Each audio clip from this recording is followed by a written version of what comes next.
Boa tarde, pessoal. Vamos ver nosso estudo semanal de conduta espírita, que hoje vai ser o capítulo 38 do livro Conduta Espírita, intitulado Perante o Tempo. Vamos começar com uma leitura inicial do livro Caminho, Verdade e Vida, capítulo 73, porque fala exatamente do mesmo tema que o livro Conduta Espírita, sobre o tempo. É baseado no Evangelho de João, capítulo 6, 7, item 6, intitulado: Disse-lhes, pois, Jesus: Ainda não é chegado o meu tempo, mas o vosso tempo está pronto. Assim, vamos iniciar nosso estudo com uma breve leitura do livro Caminho, Verdade e Vida, capítulo 73. Oportunidade.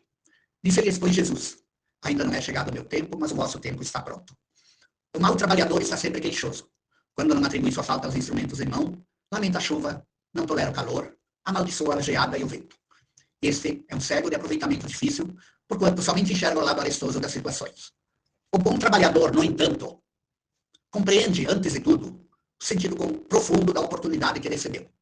Valoriza todos os elementos colocados em seus caminhos, bem como respeita as possibilidades alheias. Ele não depende das estações. Planta com o mesmo entusiasmo as frutas do frio e do calor. É amigo da natureza, aproveita-lhe as lições, tem bom ânimo, encontra na aspereza da semeadura e no júbilo da colheita igual contentamento.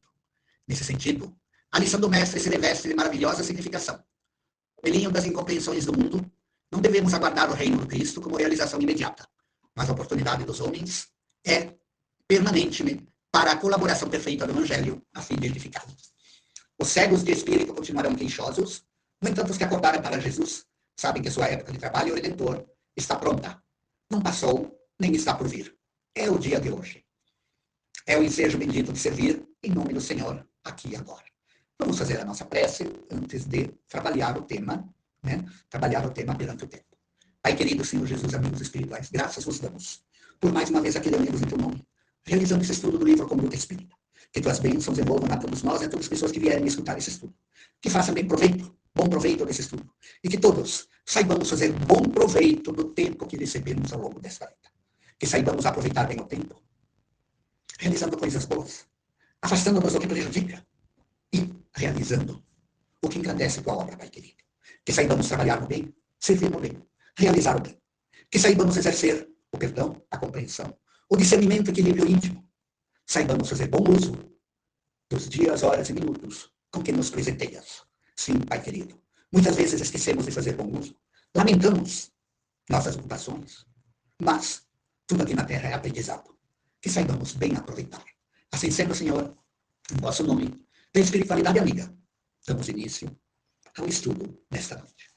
O tema de hoje é o capítulo Perante o Tempo do livro Conduta Espírita, capítulo 38, psicografado por André Luiz, através de Valdo Vieira.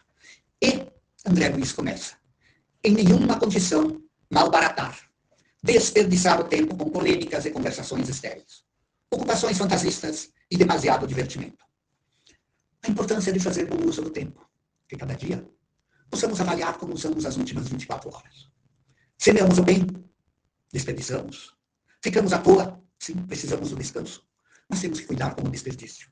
Outra coisa que ele alerta aqui: com polêmicas e conversações estéreis, como foram nossas conversações ao longo das últimas 24 horas. Hoje em dia, que a gente escreve muito na internet, no WhatsApp, no Facebook, nas mídias sociais. O que é que colocamos lá de útil? Aquilo que acrescentamos na internet agrega valor? É motivo de esperança?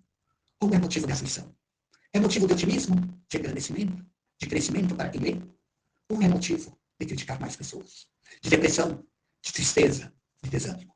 Sim, que saibamos fazer um balanço de como usamos nosso tempo no dia a dia. E aí André Luiz acrescenta: desperdiçar o tempo é esbanjar patrimônio divino. Sim, quando jovens, parece que temos todo o tempo do mundo. À medida que o tempo avança, percebemos que não temos não, que todos temos um prazo para ficar aqui. Que um dia iremos acordar em outra realidade, levados à revisão compulsória do que fizemos, de como cultivamos nosso tempo.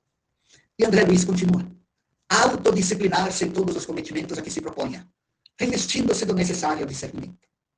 Sim, para fazer bom uso do tempo, temos que exercitar a disciplina. Todos gostamos de perder um pouco de tempo, de desperdiçar um pouco de tempo. de cultivar um pouco de ociosidade. E se não cuidamos, descobriremos que gostamos de criticar, gostamos de julgar, gostamos de aplicar o preconceito naquilo que fazemos. E aí André Luiz acrescenta, fazer muito nem sempre traduz fazer bem. Uma frase para pensar. Muitas vezes a gente faz muito. Mas será que fez bem feito? Será que estamos valorizando a quantidade ao invés da qualidade? Que saibamos fazer um pouco menos, mas com mais qualidade. Fugir de chorar o passado, esforçando-se por reparar toda a ação menos correta. Todos nós temos arrependimentos em nosso passado. Todos nós temos coisas do que nos queixar. Não choremos o passado. Construamos um futuro mais digno. Aproveitemos os erros do passado, não para repeti-los, mas sim para evitá-los. O passado é a raiz do presente, mas o presente é a raiz do futuro. O que colhemos hoje foi aquilo que no passado semeamos. O que colheremos amanhã será o que hoje estamos semeando. Pode ser que não gostemos muito da colheita do presente. É o que fizemos no passado que está voltando para nós. Mas se quisermos gostar do que colhermos no futuro, comecemos por semear bem agora. Afastar aflições descabidas com preferência ao porvir, executando honestamente os deveres que o mundo lhe designa no minuto que passa. Jesus disse, não vos afligeis com relação ao futuro.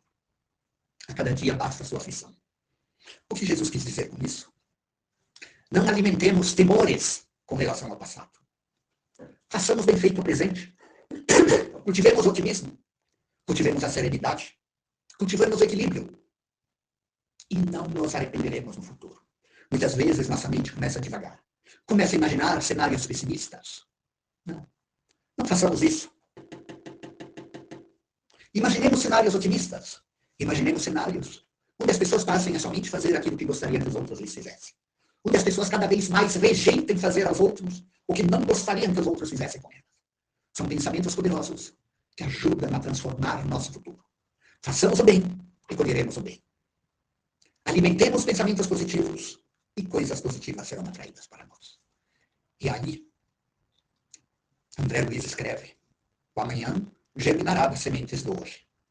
Quanto possível, plasmar as resoluções do bem no momento em que surja, de vez que, posteriormente, o campo da experiência pode modificar-se inteiramente. Temos que fazer o bem quando aparece a oportunidade. Conta-se que um conjunto de senhoras estava saindo de um teatro em Moscou. Na noite fria, a neve caía, e viram um mendigo tiritando de gelo. Estava tremendo muito. Aí as senhoras passaram por ele e uma disse, coitadinho, está passando muito frio. Vamos chegar em casa, vamos pegar um casaco e trazer para ele aqui. E o mendigo estava tremendo de frio naquele momento.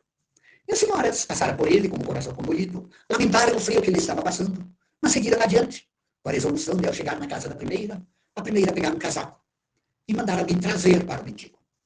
Conversa vai, conversa vem, chegou na sua casa, tomaram um chá quente, conversaram e cada uma foi para a sua residência. Esqueceram do mendigo. No dia seguinte de manhã, a primeira senhora, aquela que ofereceu o casaco, acordou lembrando do mendigo, mas que depressa, levantou, pegou um pesado casaco que estava lá num determinado lugar da sua casa, pediu para o empregado, disse, vá até a esquina tal. Pouco depois do teatro, lá tem um mendigo tiritando de frio. Dê um casaco para ele. O empregado, presto, levantou, pegou o casaco e se dirigiu ao local. Passados uns 15, 20 minutos, voltou com o casaco. E a senhora, o que foi que aconteceu? O mendigo estava morto. Ele morreu congelado durante a noite. Ela tinha vontade de fazer o bem. Mas depois, se ela tivesse deixado o seu casaco na hora, com ele, ela não teria morrido de frio até chegar em casa. Ele não teria desencarnado. Ela estaria com o coração leve. Chegaria em casa com frio, sim, mas ela tinha outros casacos para vestir. Né? Se abraçava a outra senhora e iria até em casa. Então, o bem deve ser feito na hora que a oportunidade apareça. Porque depois, o campo pode se modificar inteiramente. O mendigo não estava mais lá para receber o calor. Ajuda menos quem tarde serve. Ela pretendia servir depois. No exemplo da historinha que contei, ela nem chegou a ajudar. Ele desencarnou antes. Ainda que assoberbado de realizações e tarefas, jamais descurar o bem que possa fazer em favor dos outros. Mesmo que a gente esteja cheio de tarefas e responsabilidades. Sempre há algum bem que podemos fazer. Aproveitemos a oportunidade. Procuremos fazer esse bem. Semeemos o bem. Então, Nunca é tarde para ajudar. Nunca há motivo para fugir. Nem que seja um conselho. Nem que seja um sorriso, gente. Eu já tive a oportunidade de perceber a pessoa que levantou que parece que bebeu um litro de vinagre. Quem já desfrutou isso? A pessoa levantou azeda. É uma forma humorística de dizer. E está com aquela cara. Não sei por onde andou durante a noite enquanto dormiu o espírito dela. Mas ela estava numa situação que se a gente dissesse bom dia, um tom um pouco diferente do que ela esperava, a rapazinha desafou. Mas um bom dia alegre, um sorriso, suavizou as linhas. Passado um tempo, uma brincadeira de bom humor, as linhas da pessoa se suavizaram um pouco mais. E simplesmente, ignorando a cara feia, buscando alegrar, a pessoa daqui a algum tempo parecia que tinha voltado ao seu bom humor natural. Nem todos sabemos cultivar bom humor o tempo todo. Ainda somos imperfeitos, ainda temos muito a aprender, ainda determinadas notícias nos desagradam, determinadas situações nos incomodam. Mas podemos nos vigiar, podemos nos trabalhar. Recordemos que cada um só evolui aquilo que se esforça para evoluir. Quando procuramos o bem, o próprio bem nos ensina a encontrar o tempo de auxiliar. Sim, quando temos a real intenção de fazer o bem, o próprio bem nos encontra. Podemos fazer o bem, semear o bem. E finalizando esse texto, tem aquela frase que lemos no mesmo livro Caminho, Verdade e Vida, que trabalhamos acima. Ainda não é chegado o meu tempo, mas o vosso tempo está sempre pronto. Jesus, em João, capítulo 7, versículo 6. Jesus estava explicando que o tempo que Jesus ia fazer as coisas, ia acontecer aquelas coisas da crucificação dele, ainda não tinha chegado. E Emmanuel, como nós vimos na leitura inicial, ele faz uma distinção entre o mau e o bom trabalhador. O mau trabalhador, tudo é motivo de queixa. O tempo, a chuva, o calor, o frio. Quando tudo é motivo de queixa, tudo é motivo para não trabalharmos. Avaliemos se o problema não está em nós. Somos bons trabalhadores ou maus trabalhadores? O bom trabalhador, no entanto, acima de tudo, ele entende o sentido profundo da oportunidade que recebeu. Ele valoriza todos os elementos colocados em seu caminho, bem como respeita as possibilidades alheias. Ele não tem medo da chuva, do frio. Diante dos obstáculos, ele faz o seu melhor. Ele planta com o mesmo entusiasmo as frutas do frio e do calor. Ele é amigo da natureza. Ele tanto planta como semeia com alegria. Ele busca aproveitar a oportunidade de viver, fazendo o seu melhor. Já o mau trabalhador, tudo é motivo de queixa. E Emmanuel diz que os cegos de espírito continuam queixosos. Já os que acordaram para Jesus sabem que a sua época de trabalho redentor está acontecendo. É o dia de hoje. Aí, para terminar esse estudo, deixo uma reflexão.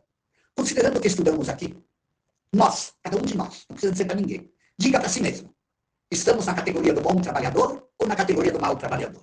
É possível que numa gradação de 10 para o bom trabalhador e de 0 para o mau trabalhador, a gente tire uma nota intermediária.